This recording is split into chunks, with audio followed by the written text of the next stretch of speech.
Você acha que a Starship é uma ideia vinda direto do futuro? Na verdade, o que estamos vendo hoje é a execução tardia do testamento de um homem escrito em 1952. Olhe para o céu. O que você vê não é o início de uma era, mas o retomar de uma conversa interrompida em 1972. Existe um mito de que o programa Artemis e a Starship de Elon Musk são frutos de uma inteligência futurista nunca antes vista. Mas a verdade é mais desconfortável. Estamos, tecnicamente, executando o testamento de um homem que desenhou nosso futuro em 1952. Wernher von Braun, o gênio e o carrasco, o pai do Saturno V, não queria apenas plantar uma bandeira e coletar pedras. Ele desenhou um sistema de transporte. Ele desenhou o Ferry Rocket. O que Musk chama de Starship, von Braun chamava de foguete de revezamento. O que a NASA chama de Artemis, von Braun chamaria de o mínimo necessário. Vamos mergulhar na engenharia bruta que une o passado ao presente. Vamos entender como perdemos meio século em um erro de cálculo chamado ônibus espacial e por que a nobreza de levar a humanidade às estrelas está sendo trocada por um modelo de logística privada. O propósito tornou-se raso? Ou o lucro é o único combustível capaz de nos tirar da lama da burocracia? A pergunta que fica é: estamos finalmente evoluindo ou apenas terminando uma lição de casa que ficou engavetada por meio século? A física é uma juíza que não aceita suborno. E Elon Musk sabe disso. Mas a solução que ele encontrou para vencer a gravidade estava nos rascunhos originais de von Braun. A física não aceita suborno. Para vencer a gravidade da Terra, você precisa de uma razão de massa específica. Von Braun sabia disso. Em sua obra The Mars Project, ele propôs naves de 3 estágios, totalmente reutilizáveis, que pousariam verticalmente usando asas e paraquedas. A tecnologia da época não permitia o que Musk faz hoje com retropropulsão, mas o conceito de veículo de transporte orbital era o mesmo. A Starship de Elon Musk é o herdeiro legítimo desse conceito. Musk trocou o alumínio e o material composto pelo aço inoxidável 304 litros. Por quê? Não apenas pelo custo, mas pela resistência térmica criogênica e pelo calor da reentrada.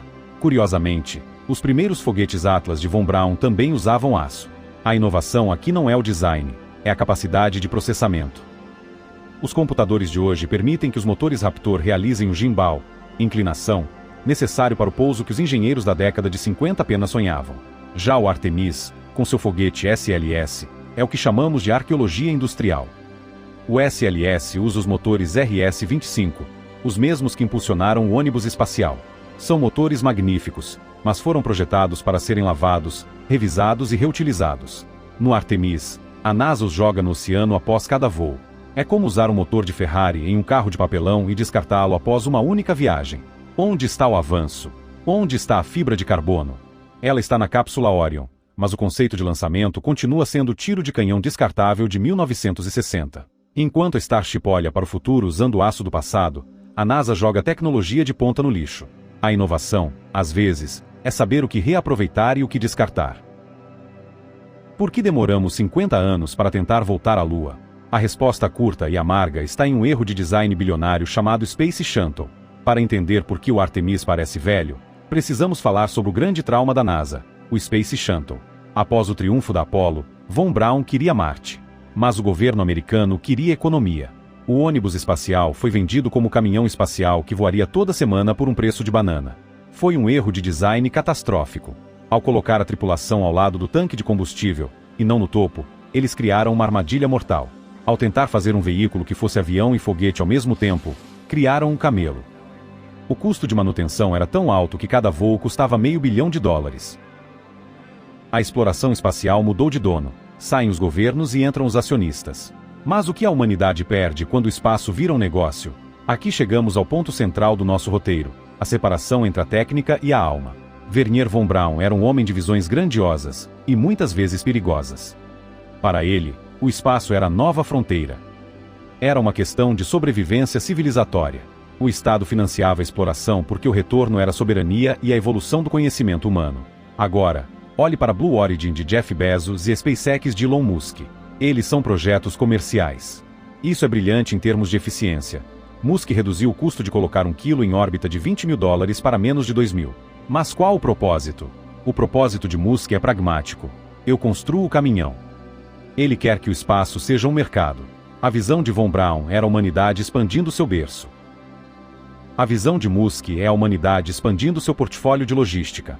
Quando a exploração se torna comercial, o ser humano deixa de ser um embaixador da Terra para se tornar um cliente. Isso torna o projeto raso.